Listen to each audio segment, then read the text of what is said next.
All right, so we're going to do optimization problems for section 3.7. What that means is that under given conditions, you can either maximize or minimize something. So here's our strategy. There's always going to be something that's equal to a number. Okay, so like it equals the perimeter or it equals a value or whatever. That's going to be the algebra side. The side that is that we're supposed to maximize or minimize is going to be the calculus side. So we're going to have two columns. We'll have an algebra column and a calculus column. We're going to solve the algebra side and put it in terms of one variable. A lot of the times it won't matter which one.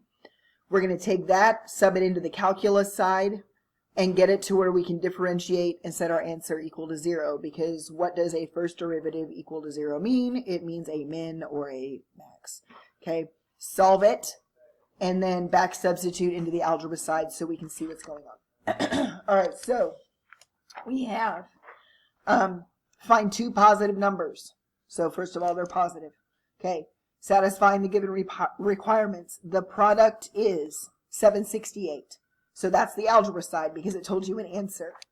Okay, so my algebra side and my calculus side. So the algebra side says the product is 768. So x, y is 768. And then it says the sum of the first plus 3 times the second is a minimum. So that must be the calculus portion because it's set equal to either a min or a max. All right, so the sum of the first plus 3 times the second is going to be a minimum. Now, you'll find out you don't have to worry about if it's a min or a max because just like if I have a parabola that opens upwards, you have a minimum. The math itself will inform that. All right, so step 2, solve for a variable. I don't care which one. So I'm going to divide both sides by y. So I've got 768 over y. So now I know what x is. So come over here. Well, what is x? X is 768 y to the negative 1. Okay. Plus 3y, and I'm looking for a minimum. So if you'll notice, I took it out of 2 variables and I put it into a single variable. All right, so differentiate. So drop your exponent out front. So negative 768, y to the negative 2, plus 3 is 0. So this is my little visual way of making sure that when did I take a derivative, okay? So I am going to rewrite. I've got a negative 768 over y squared, and I'm going to subtract 3 from both sides. And now I can divide both sides by negative 1, so now everything's positive. And now I'm just going to cross multiply. So I've got a 768 equals 3y squared. So divide both sides by 3. So 768 divided by 3 is going to be 256. So 256 is y squared. And then take a square root, but remember I'm looking for positive answers, and so I don't care about the negative root this time. So my answer is 16 is y. So now that I know one of my answers, come back up here, and you can figure out what x is, which is your first value. So x equals 768 divided by 16, and that's going to be 768 divided by 16 is 48. So your first number is 48. Your second number is 16. Okay, so let's try another one. I have find 2 positive numbers. So again, I'm not going to worry about negatives. The sum of the first and twice the second is 240. So my algebra side and my calculus side. Okay, so the sum of the first plus twice the second is 240, okay, and then their product is a maximum. So on this one, again, it doesn't matter which one you solve for, it's just easier to solve for x. So I'm going to get rid of the 2y, so I have x equals 240 minus 2y. So now I know what x is, so sub in on this side. So 240 minus 2y times y needs to give me a max. Okay, you could use product rule, but I don't want to, so I'm going to distribute first. So 240y minus 2y squared needs to give me a max. Okay, So take a derivative. So I get 240 minus 4y needs to be 0. Okay? So I'm going to add 4y to both sides, and then I'm going to divide both sides by 4, so I find out that y equals 60. So if I sub in over here, then 240 minus 120 is going to be 120.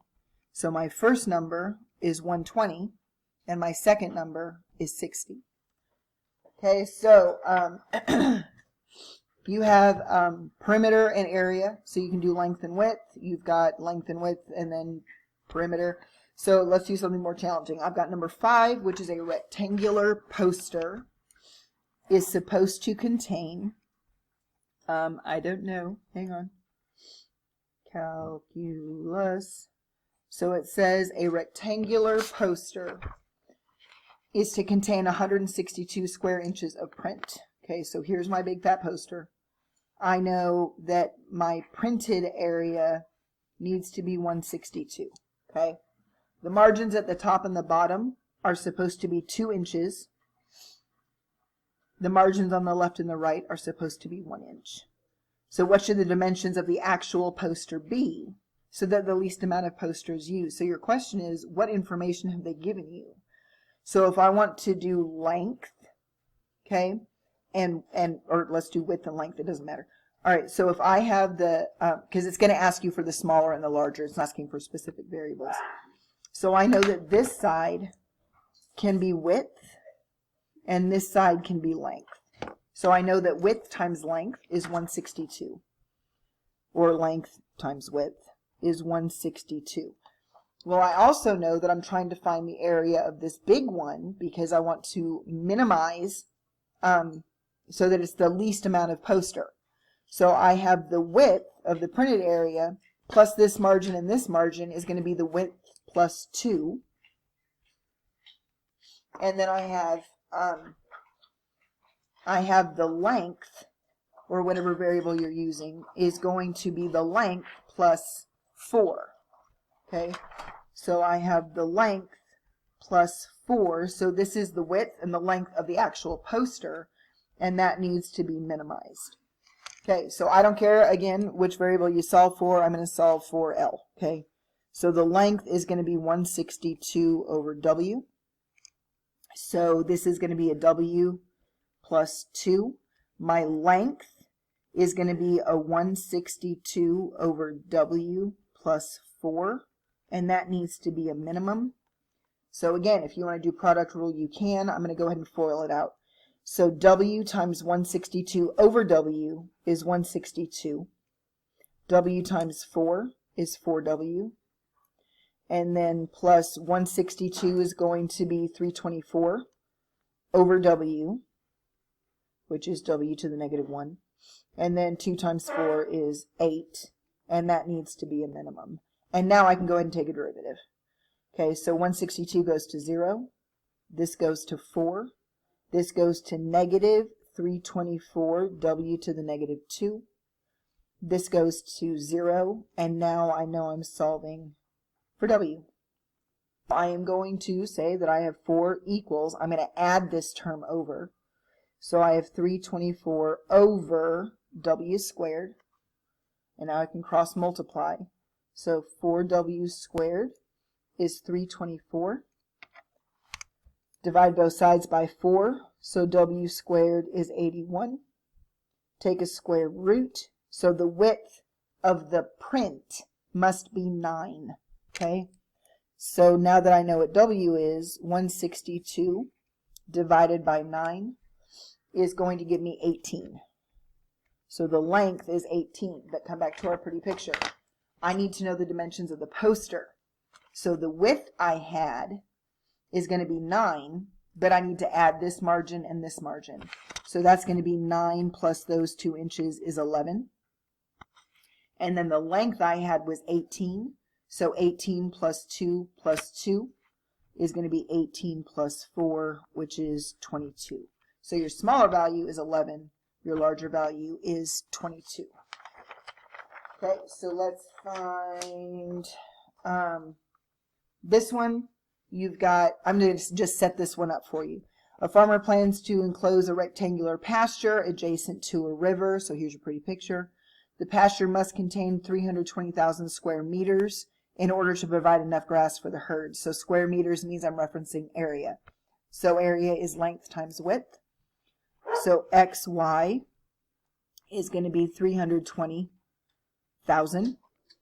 And then what's the calculus side? How much fencing do I need? Well, I need this Y, I need this Y, and I need this X. So the calculus is going to be X plus 2 Y's needs to be minimized because I want to find the least amount of fencing. So from there, you can figure that out from there.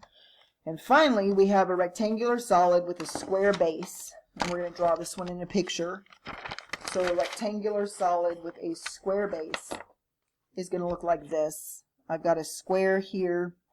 It's like a shoebox on its end. Okay. So I have this side, this side, this side, and then this in the background. Okay. That's lovely. All right. So I know that the base is square. Okay, I don't know anything about the sides other than that they're rectangles. So a rectangular solid with a square base has a surface area of 337.5. So how do I find surface area? Well, this is a side, and this is a side, okay? And this is the height. So I know that the bottom has a surface area of S squared. I know that the top has a surface area of S squared. And I know that each side is the base times the height. So there's 4 sides, so 4 bases times height, which means your algebra side is going to be the base and the top plus all 4 sides. And you're just doing the surface area. You're not doing volume or anything like that. So I have 2s squareds plus 4sh needs to be 337.5.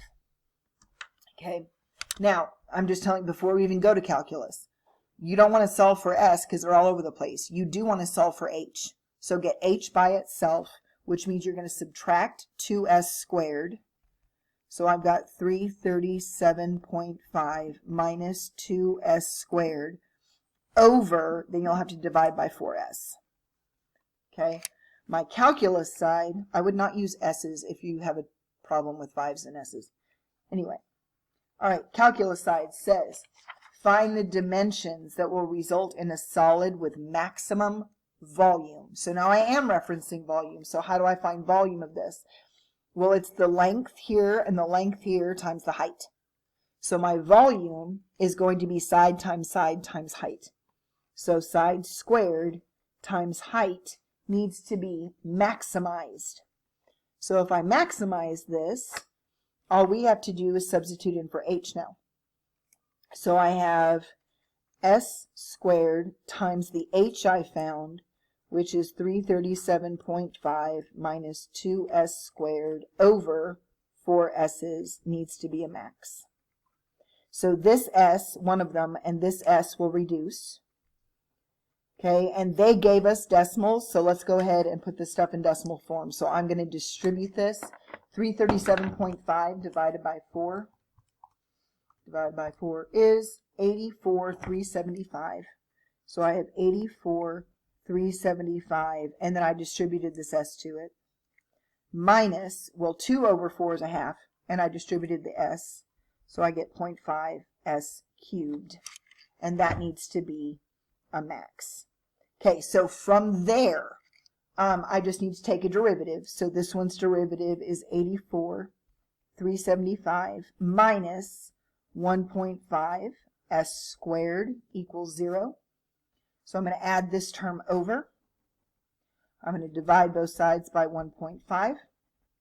And so 84,375 divided by 1.5 is going to give me 5625 equals s squared. And then when I take that square root, I'm going to get 7.5. So here's what I know. I know that this side is 7.5, and I know that this side is 7.5. So all you have to do is go back in here and substitute in 7.5, and you can find your height.